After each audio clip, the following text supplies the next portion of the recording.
So today we're going to be talking about staying safe and avoiding scams while you're online. So I wanted to give you some real practical tips of how you can maybe like avoid scammers from contacting you in the first place so you don't even have to deal with this idea of this is a scam or not. So these are just some practical tips. Take what you like. You don't, these are just tips for you.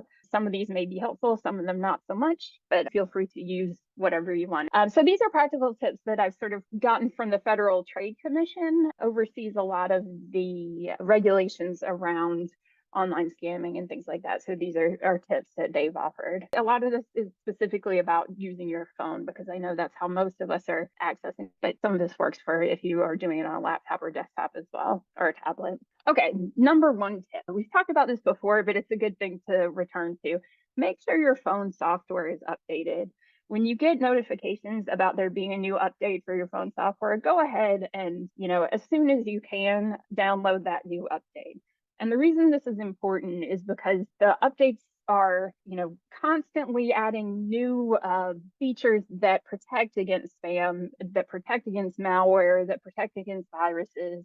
As scammers or as hackers become more creative in the ways that they're doing these things, also the companies become more creative in how they're responding to them.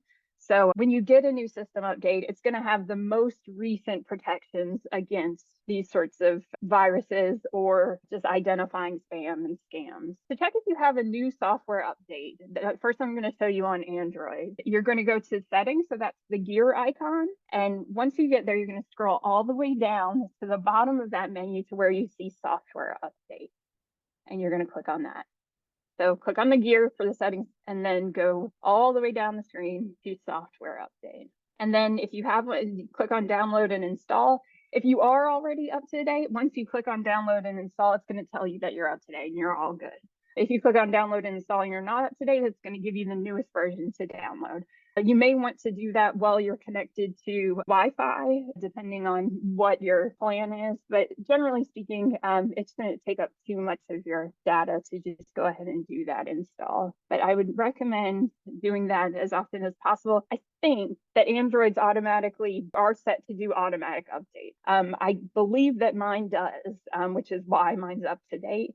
I couldn't figure out the way that you set it to do automatic updates, so I think that is actually the default. So if you have an Android phone, you might already be getting automatic updates, but it's always good to check.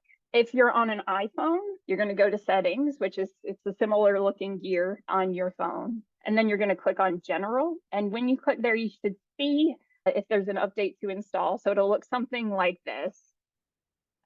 It'll be a later version than this. This is an older version. It's just an example picture. And you're going to click on download and install. And here too, on iPhone, you see you can turn on automatic updates. In this example, they're on. You can turn them on or off. I would suggest turning them on just so you never miss one of those updates.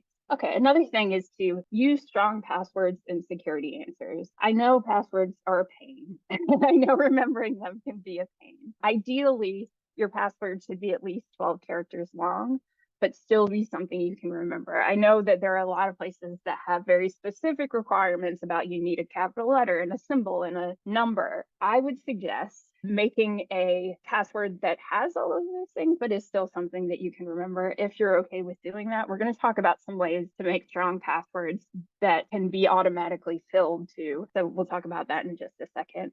But it can be helpful if you have like a phrase that is kind of a bunch of words together that is not necessarily something that is like a song lyric or a, someone's name, or it's just kind of randomness, but something that you can remember like randomly, something weird, but that's sort of burned on your brain to use and would be really difficult to guess. So that definitely aids in protecting your data, especially on apps that are like banking or anything that is you definitely want to be more high security. Also, a lot of places have these security questions. So when you're setting those up, make sure you're picking ones that the answers are not obvious to. Things that either only you know or only you and the person you trust know. Just be real sort of careful about that and try to make those difficult to guess for an outside person. There is also a way, both on iPhone and on Android. On Android, it's through Google generally. actually have your phone choose strong passwords for you, like passwords that you would never come up with because they really are just all letters, numbers, and symbols, things that would be really difficult to remember. But then you have a keychain in your phone where those passwords enter automatically.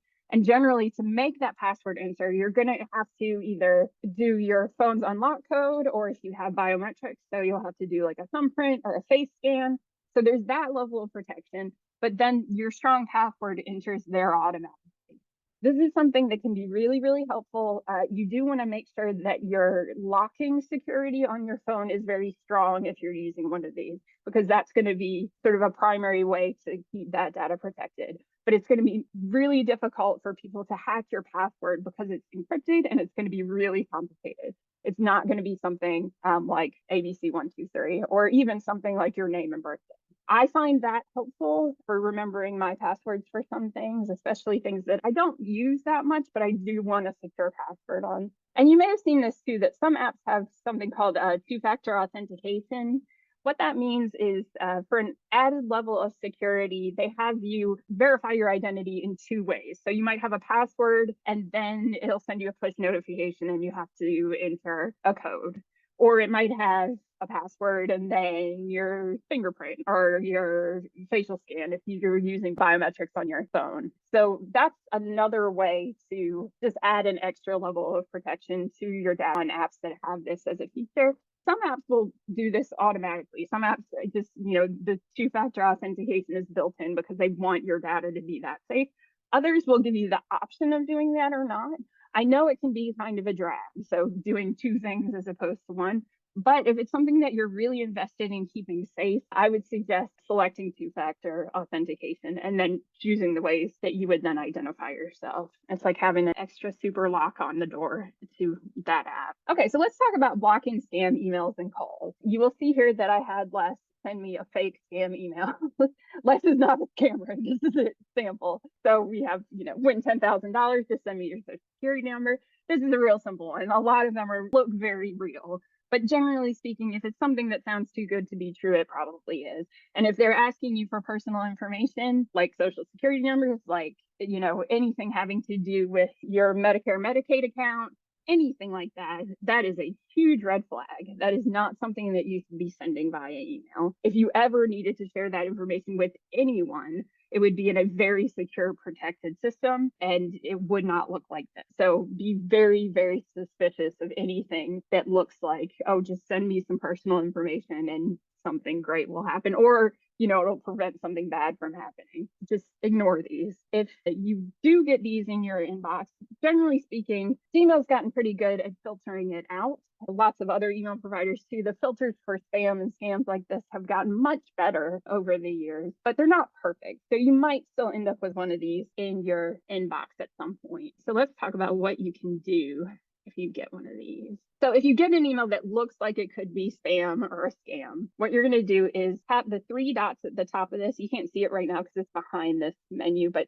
it's right here. And that's what opens up this menu. And then you're going to click on report spam. So what that'll do is it'll take this email and send it to your spam folder. And then if this person tries to email me again, any of their messages will automatically go into my spam folder as well. And it'll also make Gmail aware of this as a potential spam account. You're marking it as spam for yourself now and in the future. And you're also making Google aware of the fact that this person is sending spam or scams. You can also block the sender. And this you can do with the spam or scam, or like we were talking about with IPV, if you're getting harassing emails and you want to block somebody, you can go to these three dots. Just note it's the three dots in the email, not the ones up here. It's the ones right here next to the back arrow. So click on those and you'll see this menu, and it'll give you the option to block that sender.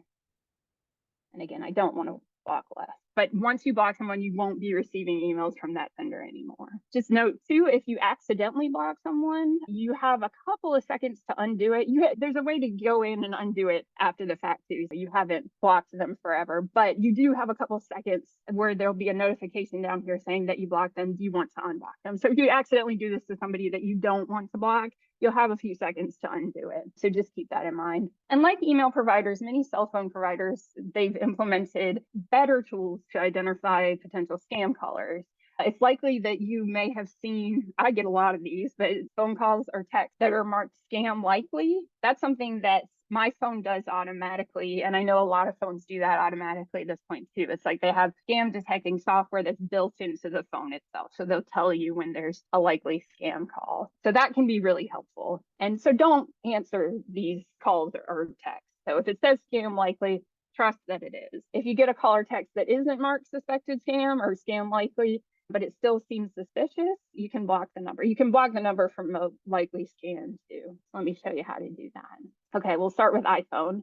So you're going to tap on the phone app first, and then you have the option to tap on contacts, favorites, recents, or voicemail to find the number that you want to block. So if somebody just called you, that's the number that you want to block, go to recents, and it should be the most recent phone number on there. So once you click on it, tap on the more info button next to the phone number, and it will give you this option, block this caller. And when you do that, that person will then be on your block list and you won't get calls from them anymore. It's similar on Android. So you're going to tap on the phone app and then the three dots up in the corner. That's going to take you to this menu where you'll go to settings. And the very first thing on that settings menu is going to be block numbers. So click on that. And then you can either type in the number you want to block, or like we did on iPhone, you can go to your recent calls or your contacts. So if you hit recent, it'll show all your most recent incoming calls and you can select one. And once you have a number in here, just click this plus sign to add it to the block list. And then that will be a number that can't call you anymore. One of the things that has happened to me is sometimes you'll get calls from somewhere that says it's a scam likely, and then you block that number. But then you get calls from, a similar location that's also scam likely, but it's a different number, which can be really annoying. So like I had this happen where I kept getting these calls from a particular place in Tennessee, and they kept being marked as scam likely, but they kept changing the actual number. This is a tactic that they use to get around blocked numbers. So what I had to do there was just I kept adding every time I got it from this particular location in Tennessee where I don't know anybody and where the phone was telling me this was a likely scam. I added all of those to my block list, and I actually haven't gotten one from them in a month or two.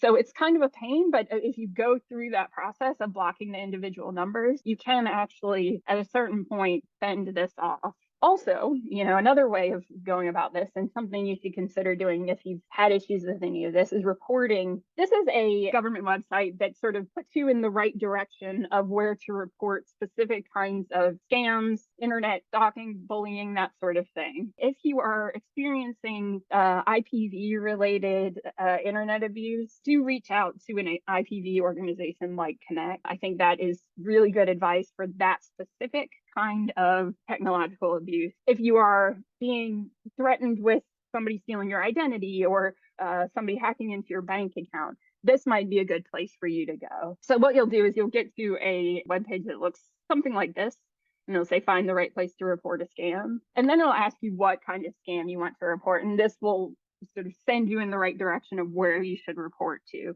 So, if somebody's trying to get your bank account information, you can say a banking scam. If somebody's trying to mess with your housing, identity theft, imposter, so somebody claiming to be someone they're not, even like romance-related catfishing, so somebody pretending to be someone they're not in order to engage with you in a romantic way. And then there's others, so a broader category of that as well. And then it'll keep asking you questions to make sure it's getting you to the right place.